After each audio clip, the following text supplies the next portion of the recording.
Hello friends, welcome back to my channel. কেমন আছো সবাই?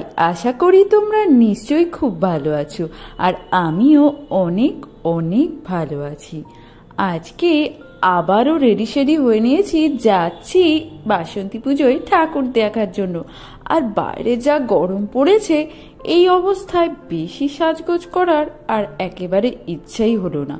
তাই অল্প একটু সাজুগুজু করেই বেরিয়ে পড়ছি ঠাকুর দেখতে যাওয়ার জন্য। তাহলে দেরি কিসের জন্য? চলো তাহলে যাওয়া যাক। বেরিয়ে পড়েছি রাস্তাতে। হরিশপুরের মধ্যে প্রায় ঢুকে গেছি। দেখো কত সুন্দর চারিদিকে লাইটিং করা রয়েছে, দেখে তো বেশ ভালো লাগছিল। আর আজকে আমি যাচ্ছি হরিশপুরের ঠাকুরগুলোকে দেখতে। শুনেছি হরিশপুরে প্রত্যেক বছরের ন্যায় এবছরও বেশ ভালো ঠাকুর হয়েছে। রাস্তার মধ্যে দিয়ে লাইটিং দেখতে দেখতে যাচ্ছিলাম। দেখো ফার্স্টেই লেখা রয়েছে আই লাভ হরিশপুর। চলে এসছি একটা পূজা মণ্ডপের মধ্যে। চারিপাশটা সুন্দর করে আলোর ডেকোরেশন করা রয়েছে। যাচ্ছি এবার প্যান্ডেলের দিকে। বাহ, প্যান্ডেলটাও কত সুন্দর করে করেছে।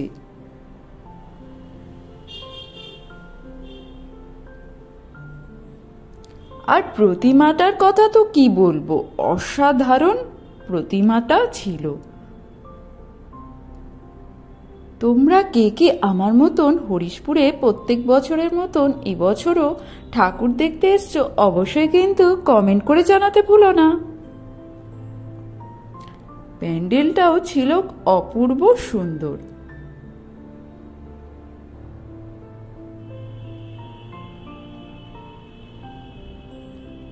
প্রতিমা দর্শন করে প্রণামটাও সেরে নিলাম।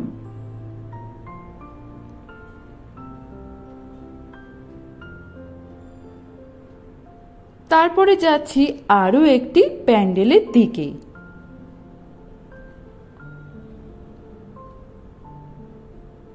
চলে এসছি আরো একটা পূজা মণ্ডপের দিকে। এখানে এসেই দেখলাম সুন্দর করে একটা স্টেজ সাজানো রয়েছে, আর সামনে তো অনেক অনেক বসারও জায়গা রয়েছে। মনে হয় একটু পরেই অনুষ্ঠান শুরু হবে। প্যান্ডেলটাও ছিল অসাধারণ। আর প্যান্ডেলের এক সাইডে সুন্দর করে ভিডিও বা সেলফি তোলার ব্যবস্থাও করা রয়েছে।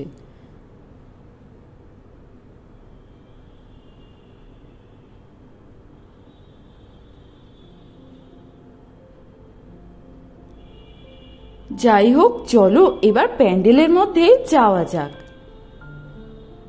এখানকার প্রতিমাটাও অন্যান্য বছরের মতন অসাধারণ সুন্দর হয়েছিল।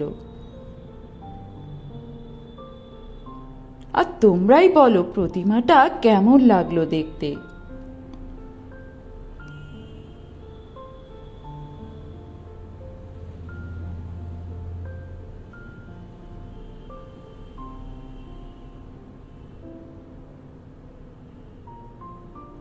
এখানকারও প্যান্ডেলের ডেকোরেশনটা আমার তো বেশ ভালো লেগেছিল, তাই তোমাদের জন্য একটু ভিডিও করে নিলাম।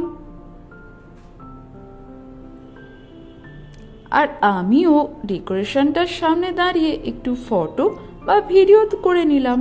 তারপর চললাম আরো একটি প্যান্ডেলের দিকে।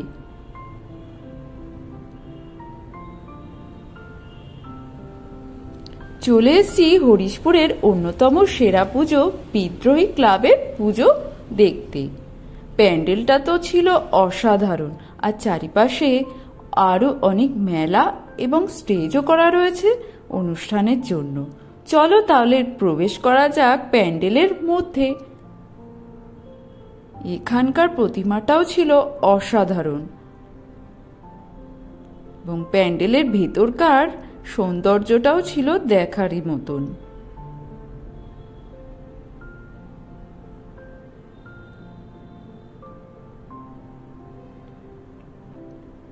প্রতিমা দর্শন করলাম ও প্রণামটাও সেরে নিলাম।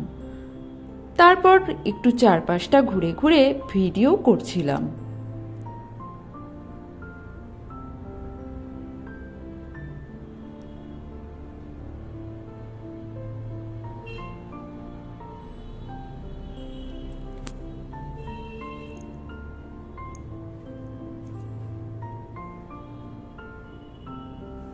প্যান্ডেল থেকে বেরিয়ে চারপাশে দেখলাম বেশ কিছু দোকানপাটও রয়েছে, আর এখানেও সেলফি বা ভিডিও করার ব্যবস্থা রয়েছে। তারপর আর কি, বেশ কয়েকটা ঠাকুর দেখে চললাম বাড়ির উদ্দেশ্যে। আর তোমরা কে কেমনভাবে বাসন্তী পুজোর ঠাকুর দেখলে এবং কত সুন্দরভাবে দিনগুলো কাটালে আমাকে কিন্তু অবশ্যই কমেন্ট করে জানিও। আজকের মতন তাহলে এইটুকুই থাকলো, দেখা হচ্ছে নেক্সট ভিডিওতে। ততক্ষণের জন্য সবাই ভালো থেকো, সুস্থ থেকো, আর অবশ্যই ভিডিওটা যদি ভালো লেগে থাকে লাইক, শেয়ার এবং চ্যানেলটাকে সাবস্ক্রাইব করে দিও। আজকের মতন তাহলে চললাম, বাই।